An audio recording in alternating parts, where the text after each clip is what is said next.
Good morning to one and all present here, and welcome to the wonderful world of English language. यह पानी झूठा है. This water is defiled. यह पानी झूठा है. This water is defiled.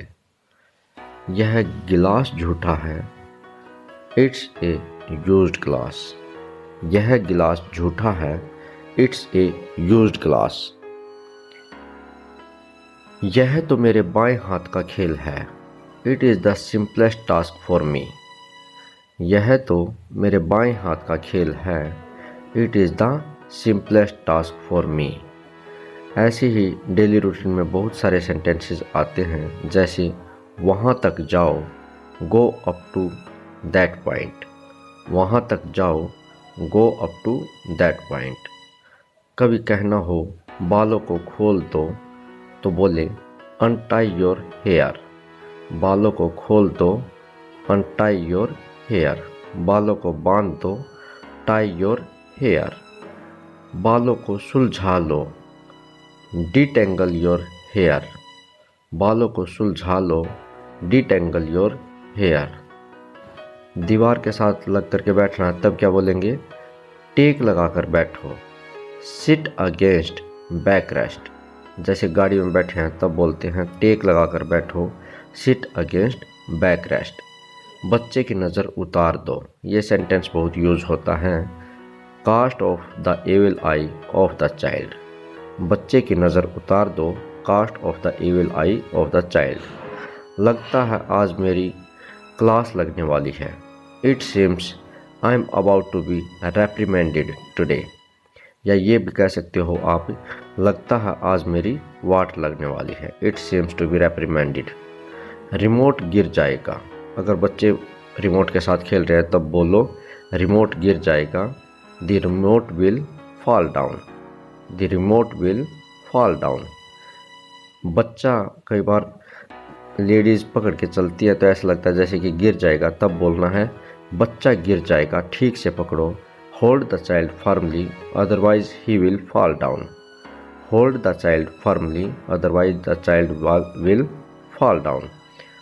अगर आप बस में बैठे हैं तब बोलते हैं ओह मैं तो बस में गिरते गिरते बची. Oh I am narrowly escaped from falling the bus. तुम बार बार कंबल क्यों उतार देते हो? Why do you take off your blanket frequently?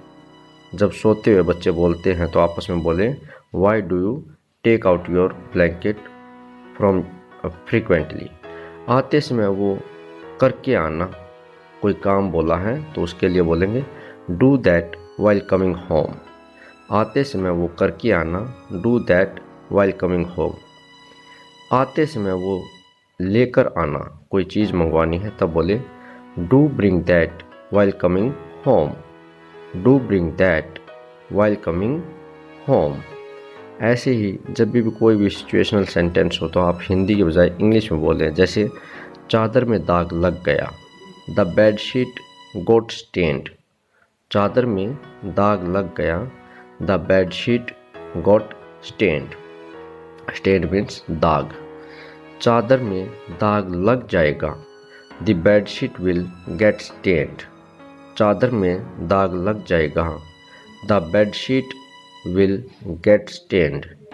चादर में दाग नहीं लगेगा, the bed sheet will not get stained. चादर गंदी हो गई, the bed sheet got soiled. चादर गंदी हो गई, the bed sheet got soiled. चादर गंदी हो नहीं हुई, the bed sheet did not get soiled. चादर गंदी नहीं हुई, the bed sheet did not get soiled. चादर बिछा दो, स्प्रेड द बेड शीट. चादर मत बिछाओ, don't spread the bed sheet. क्या चादर बिछा दी? Did you spread the bed sheet? क्या तुमने चादर नहीं बिछाई? Did you not spread the bed sheet. मेरा घर पास है, माई होम इज़ नियर. मेरा घर पास है, माई होम इज़ नियर. मेरा घर दूर है।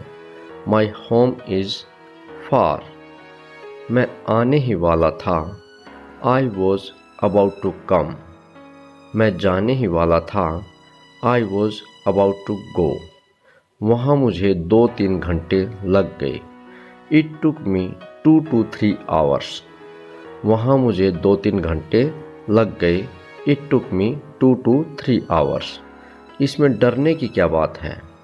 What is to be feared in this? इसमें डरने की क्या बात है? What is to be feared in this? इसी तरीके से जब भी लाइफ में आपको कोई भी हिंदी सेंटेंस बोलना हो तो उसके बजाय आप इंग्लिश में बोलें। तुम्हें किस बात की फिक्र है? What are you worried about? धीरे धीरे परिचय घनिष्ठता में बदलता गया। Gradually the acquaintance changed into intimacy. Acquaintance means होता है थोड़ा बहुत जान पहचान होना और इंटीमेसी मीन्स बहुत गहरे रिश्ते। हम एक दूसरे से अच्छी तरह परिचित हैं। We are well known to each other. जब आप एक दूसरे का इंट्रोडक्शन करवाना चाहें और सामने वाला बोलते कि हम एक दूसरे से पहले ही परिचित हैं तो बोले we are well known to each other. इसका मतलब हम एक दूसरे को पहले से ही जानते हैं, हमें किसी इंट्रोडक्शन की ज़रूरत नहीं है। उससे मेरा परिचय करा दो। अगर आप खुद ही बोल रहे हैं कि भाई मैं उसको नहीं जानता, उससे मेरा इंट्रोडक्शन करवा दो, तब बोलना है आपको इंग्लिश में इंट्रोड्यूस मी टू हिम। अगर कोई लड़की है तब बोले इंट्रोड्यूस मी टू हर, या उसका मुझसे इंट्रोडक्शन करवा दो इंट्रोड्यूस हिम टू मी। मेरी ओर से माफ़ी मांग लीजिए। अगर कहीं पे जा रहे हैं और आप कह रहे हो कि भाई हमने वो गलती की थी तो आप मेरी ओर से माफ़ी मांग लीजिए, तब बोलना है बैग माई अपोलॉजीज। कोई काम कर रहा है और उसे अगर ये कहना है कि समझदारी से काम करो तो बोलना है बी रीजनेबल। समझदारी से काम ले, बी रीजनेबल। अभी कौन सा महीना चल रहा है, मतलब ये कौन सा महीना चल रहा है उसके लिए which month is running now. मैं ठीक समय पर नहीं आ सका, तब बोलना है sorry I couldn't make it in time. मतलब जब आप कहीं सही समय पे ना जा सको तब बोलना है sorry I couldn't make it in time. मुझे अभी तुरंत जाना है। I have to leave at once.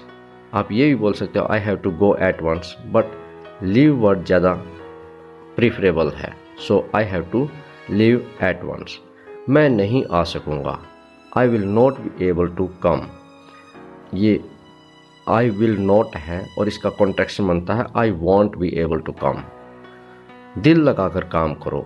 Work whole heartedly. Whole heartedly means किसी काम में पूरी तन्मयता जोड़ करके काम करना, पूरा मन लगा करके काम करना, तब बोलते हैं दिल लगाकर काम करो। Work whole heartedly. संभल कर चलना। मान लो बारिश में चल रहे हो तब बोला जाता है वॉक कॉशियसली। संभल कर चलना, वॉक कॉशियसली, संभल कर चलना। ऐसे ही अगर आपको बोलना हो कि मुझे कल इसकी याद दिलाना, कोई काम है तो मुझे इसकी याद दिलाना, remind me about it tomorrow. Remind me about it tomorrow, मुझे कल इसकी याद दिला देना। किसी को भेजकर उसे बुलाओ। Send someone to call him, मतलब किसी को भेजो और वो उसको बुला करके लेकर के आएगा, तब बोलना है send someone to call him. उसने बहुत रूखा व्यवहार किया। किसी के पास गए आप और उसने आपके साथ अच्छा व्यवहार नहीं किया, तब बोलना है ही बिहेव्ड रूडली। हमारा एक दूसरे के घर आना जाना नहीं है। हम एक दूसरे के घर नहीं जाते। We are not on visiting terms. हम एक दूसरे के घर नहीं आते जाते। We are not in visiting terms. हमारी आपस में बोलचाल नहीं है, मतलब हमारी बोलचाल बंद है। We are not on speaking terms. We are not on speaking terms. आपका बड़ा इंतज़ार किया, मतलब आपने कहीं पे किसी का इंतज़ार किया, तब बोलना है I waited for a long. आप उस दिन क्यों नहीं आए। Y didn't you come that day. ये डिडंट है, ये कॉन्ट्रैक्शन है डिड नॉट का। एक ज़रूरी काम आ गया है। There is something important to do. एक ज़रूरी काम आ गया है। There is something important to do, मतलब कोई इम्पोर्टेंट काम करना है। तो गाइज़ इस तरीके से आपने देखा ये सारे सेंटेंसेस जो डेली रूटीन में यूज़ किए जाते हैं और ये हर कोई बोलना चाहता है। तो इन सेंटेंसेस को आप अपने दिमाग में, जहन में अच्छे से बिठा लें और अपने डेली रूटीन लाइफ में इनको यूज़ करें। Thank you for watching this video.